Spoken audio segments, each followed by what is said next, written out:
Okay, so here's my last trade of today. It was on Snap. It was a mid-afternoon sort of mid-afternoon setup. It's pretty unique to this time of day, and really, it's best if you can get some kind of trade alert or signal that lets you know it's happening beforehand. I unfortunately didn't have that. Which DOS even has some pretty decent trade signals. There's an option, a configuration, or like a window where you can put in parameters, and it'll be popping up stock after stock that has a new 5-minute high with a certain amount of new extra volume, different things like that. And I used to use it in the past, but so I might get back to that. And I'm pretty sure that this would have been on that scanner multiple times, but it was already on my watch list along with a bunch of other stocks, and I kind of got lucky and saw it. So there's multiple things to look at with this trade, because like I said, I could have easily missed this setup, which is like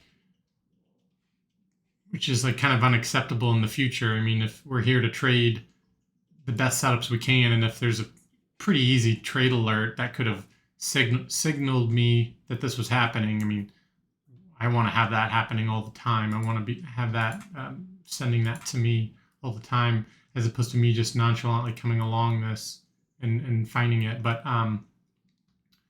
anyways, I'll get back to the trade here. So first off, I was just flipping through Snap. I actually noticed, AMD had pulled back quite a bit. SPY had actually pulled back quite a bit. Felt like things were sort of coming up to some resistance points. So I thought I would look around and see if anything was sort of nearing the high of their ranges. Maybe something was extended. And I just got lucky, and Snap was actually not only extended, it was like extremely extended. And you can see here on the 1 minute, it had just gotten a complete new amount of volume, extremely high volume compared to the open here, and really ripped up within a matter of about 10 minutes all the way up here.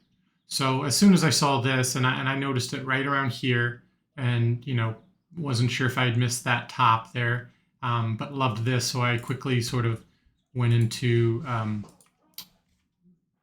technical analysis mode and felt like and started looking for some good levels here. So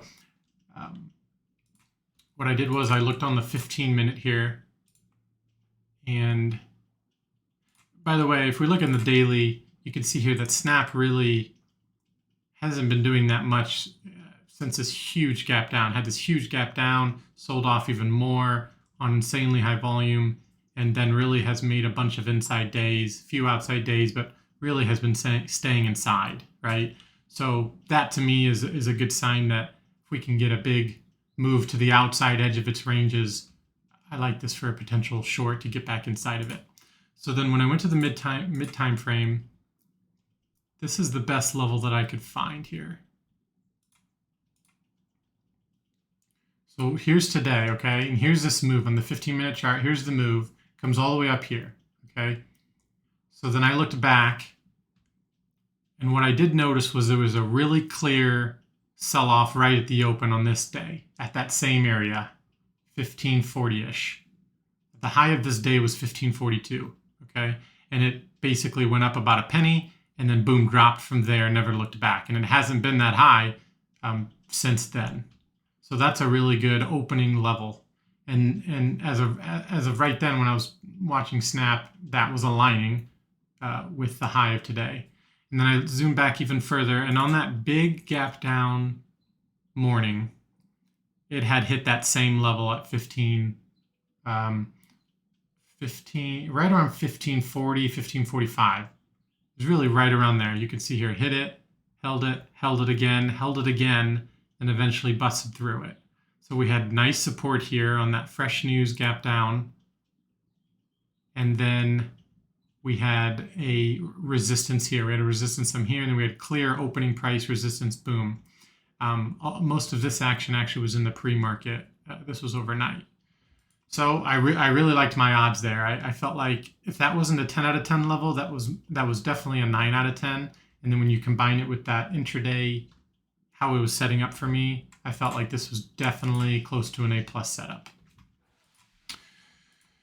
Okay, so what I also did was, before I got into it, I knew that I had taken some really good trades just like this. This 2 p.m.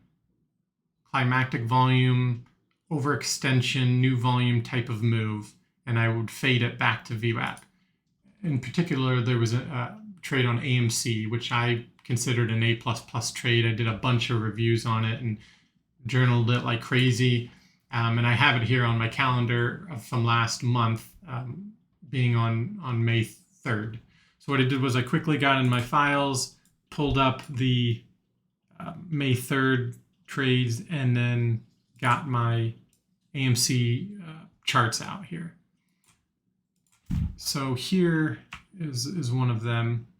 And if you can notice the similarities here. You can see volume decreasing, resting volume, and then boom, new volume, right? And then a big move up. Same thing here, sort of a range, kind of coming back up into the range, up to VWAP, resting volume, and then boom, new volume, even more volume, and then even higher volume, climactic, right?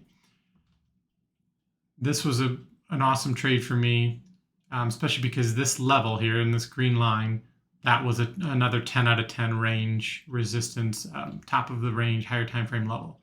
So this ended up being a really good trade that I understood, and had told myself that I wanted to get in as heavy as I could next time on this kind of trade. If I even go over, I can show you really quick what it looked like on the higher time frame. So here's AMC. So here's AMC on that 1 minute chart, right? When it came all the way up. And of course, I was trying to find that really good 10 out of 10 higher time frame level. At that time, I already had it. I had been trading AMC a lot, so I already had my higher time frame level. So that's why it was so good. Here on the 60-minute, you can see price comes down, holds it, breaks through it, retests it a little bit through it, comes up, retests it perfectly, retests it to the 16, and then hadn't been there yet. So very similar, right? 1610 ended up being more of that exact level, whereas 16 was sort of the general idea, was price really couldn't get above 16. And so we had that climactic move all the way up super fast, boom, all the way up to 16, 1610, climactic volume. And it was a great short, you know, all the way to 15.5, even to VWAP. And that ended up being about a 50-cent move, from top to bottom, about a 70-cent move if you would have gotten the whole thing. But a 70-cent move that I completely understood. And if someone understood that, you could have gotten in super duper heavy. So so what I did was I pulled that up, and I had this out while I was trading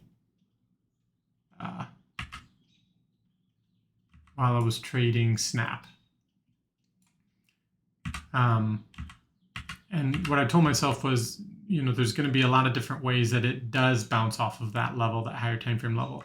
AMC happened to have a really good climactic clear bounce there on a 1 minute candle. Hit it so hard, huge wick, never looked back really from there. Couldn't go up much higher than, you know, even like 1590.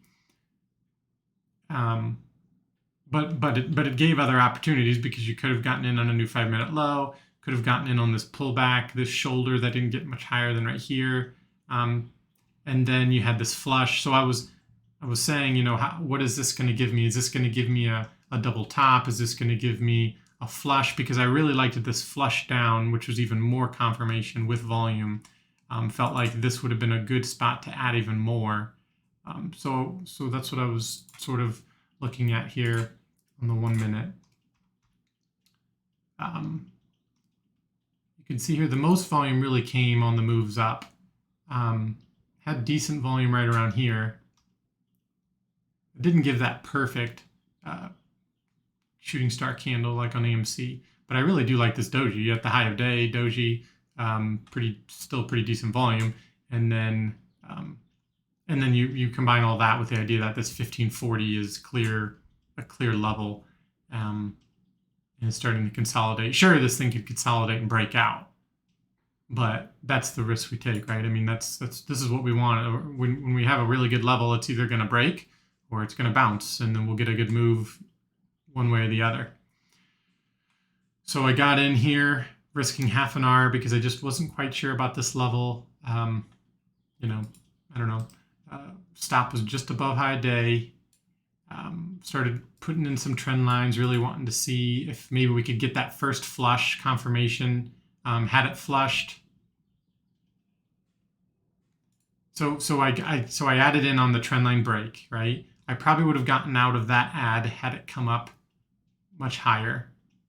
And that was okay because I just wasn't sure when this thing was going to be done sort of distributing up here. But it pretty much went from there.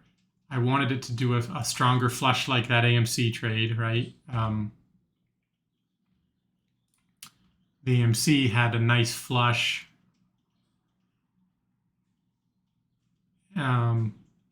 Yeah, so this was its flush, I guess, you know. We had a little bit more volume here. So basically I just put first flush confirmation. You know, as soon as it got it right around down here, I knew I had gotten it correct. My main targets were high of day, which is right here. And then, so there are multiple places. There was high of day, which was 1480. There was VWAP, which was a little bit lower, 1470. And then there was the whole dollar of 15. Now I wanted to go lower than 15. I really felt like it could go lower than 15. Looked at the level 2. There were some good bids at 1490 and 1480. But this 1490 really was holding. And I'm glad that I got out of most here at 1490 because it didn't give me that sort of second move. When I was watching AMC, you could see we got a flush, and then that strong flush needed some time to sort of pull back, right? Calm down here, even pulled back some more here, and then gave one more really big move down to pass through 1550, that $half, and even closer to VWAP, 1540. So I was sort of expecting or wanting this to come down. I was wanting it to come down, bounce, and then really flush down to 1480. But I wasn't going to be too picky. And so I got out about 7% here. I really wanted to hold for that big move. And then I got out about 80% here at 1490 and got a good, 3R. I'll have to look. So I guess I got 2.5R. But really I wasn't even risking more than 1R here. So that's something I'll need to work on, is getting heavier here. Maybe risk 1R, maybe risk 2R, and that way I can get a 4, 5, 6R trade even on just a 50-cent move. But it's a 50-cent move that I understand, you know. So, and I kept a little bit in there, and I would have liked to see it come up and then eventually come up even higher. And I really like these sort of the start of the breakdown points as a nice range resistance. I've seen these a lot. I don't necessarily want it to come all the way up here. I just want it to come up to right here, which is sort of that, whatever that next main shoulder is. And when it really starts to flush and break down, that tends to be a really good resistance point for another move down. And if we go to the AMC, you can see here that's what it did. You had the main move here. But then price really kind of pulls all the way back up, and I really like it. I mean, I like as high as up here, but I like this where this is the start where it really flushes down with volume, and that's where it came right up to. So I really like that to risk some amount, maybe half an R. You know, it is getting tired at this point. There's only so many times it can go up and down, and I don't really expect it to go much further down than here. But it's such a nice sort of, you know, the trend is down, and there's so much pressure right around here. So that's what I was wanting from this, to get one more trade out of it, basically. And it made a nice resistance here. Really couldn't break it. I drew this trend line. Felt like that was the point where it's just going to maybe come back down, hit that 1480 bid event finally. So I got in. Didn't do it, but I was keeping my stop up above here still. came up again, got an even heavier. Still break even was right around here, I think. And I guess it was where this green candle was. And man, it just didn't want to go down any further. That was all it had to do. And there were other things, like I knew time was running out. I figured, I thought VWAP was down here, time was running out. You know, we could get a nice flush down, but really SPY was towards the low of the day. So SPY was reverting. SPY was like down here, and SPY was kind of finished going down and was sort of trying to come back up a little bit and stuff. So that didn't help. If SPY maybe was higher up and maybe it would have came down towards VWAP, towards the close, I think I would have gotten some help here. So overall, I really liked this trade. Made a lot of sense.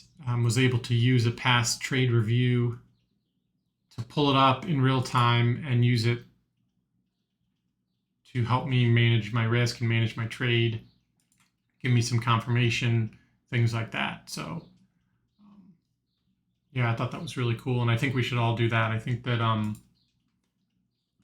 favorite trades that make a lot of sense, we just need to save the shit out of them. Take as many screenshots as you can, write as much journal notes about them as you can.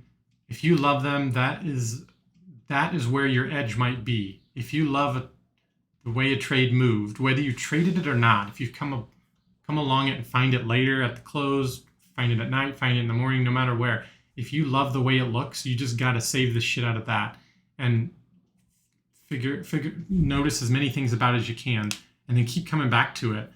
Pull it up and then see, is this similar to this other trade today, or no and yes and maybe, and because that's where our edge eventually is. We all have our personal preferences and our personal ways of trading and holding and energy levels and how long we can hold for and how much we can risk. And we have all these different time frames that we're juggling: the higher time frame, the middle time frame, the 1 minute, the level 2. And there's just so much personal preference in all of those. It's like you want to find an edge in all of those different time frames and all of the different facets. We have a preference on the price of a stock. Maybe we like higher price stocks. Maybe we like lower price stocks. Maybe we like low floats. Maybe there's a guy that literally all he does is he has a scanner and he finds these all day long, these sort of mid-afternoon ones, and maybe these are the stocks that he goes the heaviest on every day or whenever they show up. For me, I feel like I like to have a lot of different plays, but I do think that this is definitely an edge play for me. I think there's a lot of edge in here for me that I have from finding that higher time frame level, which I think is an edge, to seeing the nuances of the way the candles look up at that level, and sort of seeing the turnaround, the reversal patterns, and knowing how far it can go. I think I was pretty accurate on knowing it probably wasn't going to go too much further past this high of day. The $0.50 was way down here at 14.50, which was around where it started to take off. But I just, this is only a $14.50 stock. Yeah, I mean, it moved down 50 cents, so I feel like I have an edge in knowing it probably wasn't going to go down a whole dollar after coming all the way up. But sometimes they do. I have seen them come and fade, and maybe if this was even earlier in the day and had more time, it could have faded all the way down here again and just kind of came back into this VPOC. But yeah, so that's all I got, and let's have a good day tomorrow. See you later.